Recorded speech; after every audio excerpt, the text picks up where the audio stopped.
Well, good evening, kids. This story's a little bit different. I struggle with whether to read it to you or not. You tell me what you think, okay? It's called Skydiving for Jesus. Thursday afternoon, right on schedule, the big tractor trailer pulled onto the parking lot of Tinyburg Church, groaning under its load of snow cone and cotton candy machines, costume changes, cartons of books, souvenirs, and sound systems. The slogan, painted in a big red letter on the side, caught the eye of everyone. Skydiving for Jesus. Other vehicles such as campers, sound trucks, pickups, and cars pulled in alongside. Say, I wasn't expecting Coxey's Army, beamed the preacher as he greeted Ted Albright, a tall, slender fellow wearing cowboy boots and a cowboy hat. Well, to draw the kind of crowd we promised in our contract, you gotta pull out all the stops, Ted said. He rubbed the long sideburns that reached down to his jaws.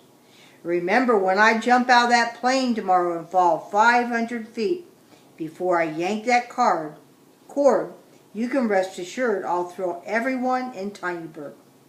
And to hold the crowd between jumps, we brought some concessions such as pony rides, guess your weight experts, and cotton candy. Ted continued as he adjusted his belt that had the biggest rhinestone anyone had ever seen on it. Of course, we'll need some hookups, you know. Tap into your church's water, sewer, and electric. Some signs directing folks to your restroom. And while you're at it, you better lay in some paper towels, cups, and the like, for you're going to see the biggest turnout in the history of your church.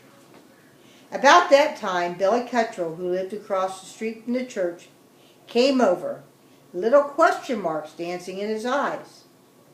Uncle Billy told you so, is what the people at church called him. He was satisfied today just to wear a knowing look and to say nothing. It took almost all day Friday to do the hookups, stake out the pony rides, and set up the stands. By noon, a maze of electric wires snaked out all over the lawn from nearly every wall plug in the church. Ted had painted a big circle, or a bullseye, in the center of the parking lot. "That's awfully bright paint," the preacher said. "Do you think we can clean it up afterwards?" "Now look, preacher, when you're up there 3,000 to 4,000 feet in the air, jumping out of a plane, you want a target you can see. That's why we use this yellow striping paint, the same kind the highway department buys. But what if it doesn't wash off? The kids play games out here all summer. They can use the bullseye for home base." The plan was simple. On Saturday, Joe would parachute from a small plane at 10 a.m., 2 p.m., and 4:30, guaranteeing to land inside the circle 2 out of 3 times. "Skydiving for Jesus is better than high living for Satan." That was his testimony. On Sunday, he would stay over to autograph his book, On Target with Ted.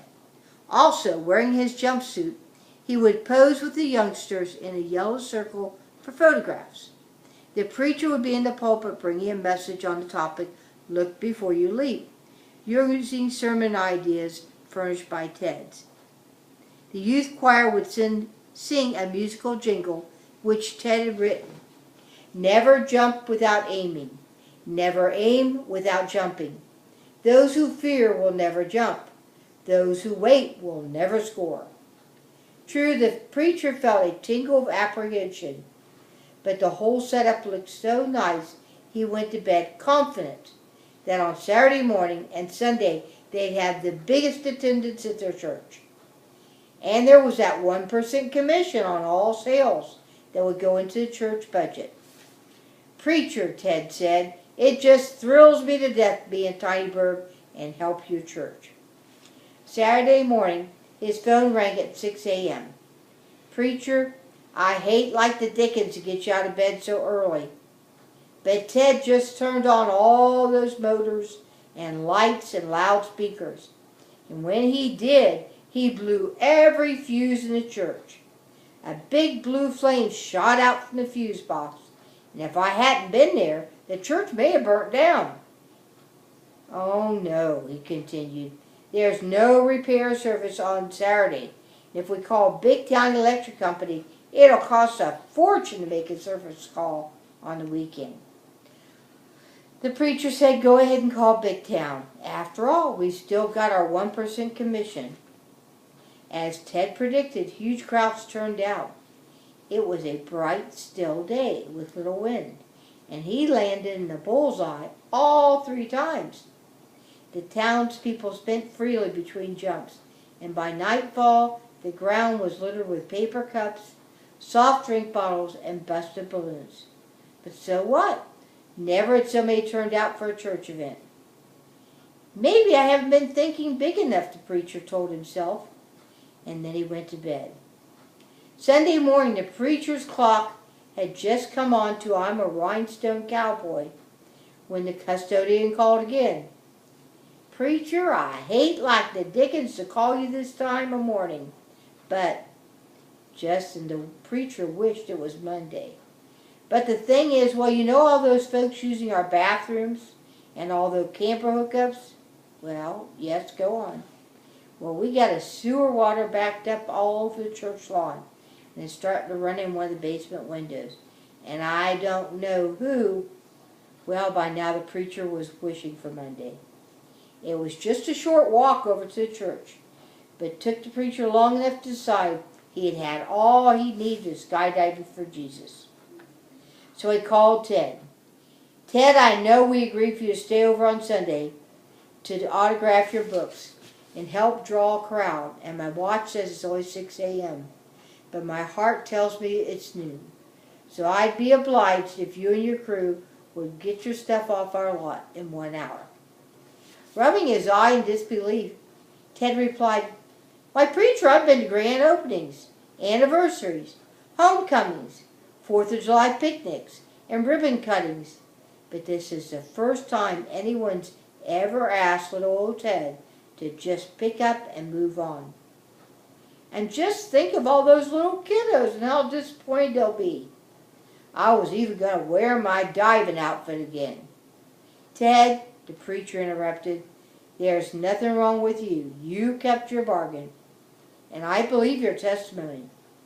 It's true we ought to hit the bullseye for Jesus, and you've already helped our church. But it's wrong to me that I got my priorities mixed up, and I know it's wrong to break a contract. But if you'll move out, we'll forget that 1% commission. As the last camper disappeared around the corner, led by the Skydive for Jesus trailer, Uncle Bill came out of his front door in a frayed blue bathrobe. Hey, preacher, he said, I told you those show people never keep their word.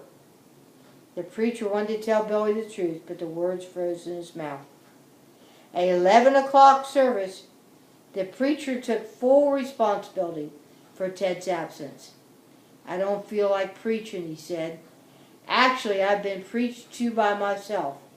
I've majored too much on throwing people and not enough filling them. So since we're all tired and have a lot of cleaning up to do, here's a short scripture. Then Jesus was led up to the Spirit, by the Spirit, into the wilderness, to be tempted by the devil.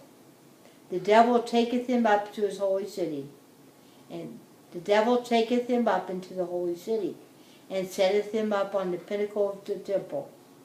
Boy, this is King James. And saith unto him, If thou be the Son of God, cast thyself down. For it is written, He shall give his angels charge concerning thee, and in their hands they shall bear thee up, lest at any time thou dash thy foot against a stone. Jesus said unto him, It is written, Thou shalt not tempt the Lord thy God. Following the scripture, the preacher asked the congregation to turn to page 369. All around us, people are looking for thrills, he explained. And our churches face the same temptation that Jesus did long ago. to put on a sideshow to draw a crowd. Frankly, I'd rather have fewer churchgoers and to know they were thrilled by the gospel, not by the gaudiness. If you can sing it with meaning, join in with me. All that thrills my soul is Jesus. He is more than life to me, and the fairest of 10,000 in my blessed Lord I see. Dear reader, if you find this story hard to believe, I don't guess I can blame you. I do suggest, though, next time you're in Tinyburg, you stop by the church parking lot. Although it's faded with time, you can still make out the bullseye. And in the church library, you can still check out a copy of Skydiver's book, On Target with Ted. I hope you guys enjoyed that story. It was a little bit different, but it had a good point. How often do we want things to happen in the church that make us happy? The whole point is to make our Father happy. Love you guys. Bye-bye.